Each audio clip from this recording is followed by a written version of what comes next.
May overdose po ba ang Ionic?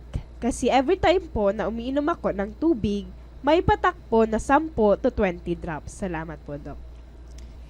Sir Alden, hindi po ganun yung paggamit ng ating Ionic, ano? Hindi ko alam kung sino po yung nag-introduce sa inyo ng product, but usually, ang ginagawa na po natin is iniinom po siya 30 minutes before each meal and at bedtime.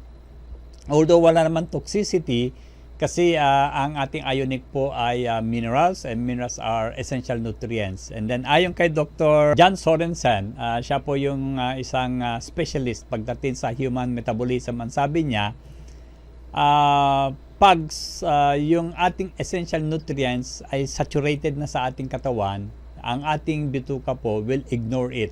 And therefore, mapapansin nyo kung talagang nasusobran na kayo ng Ionic, medyo lumalambot po ang inyong dumi. Ibig sabihin, yung kung naman sobra ay tinatapon po mula sa inyong bituka.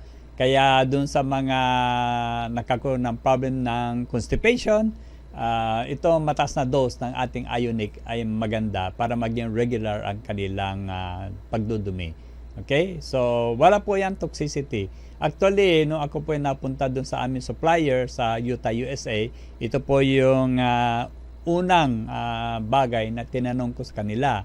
So, sabi nila dun sa kanilang 50 years na being in the market, wala pa naman ng mga masamang epekto ng pag-inom ng sobra ng ating Ionic.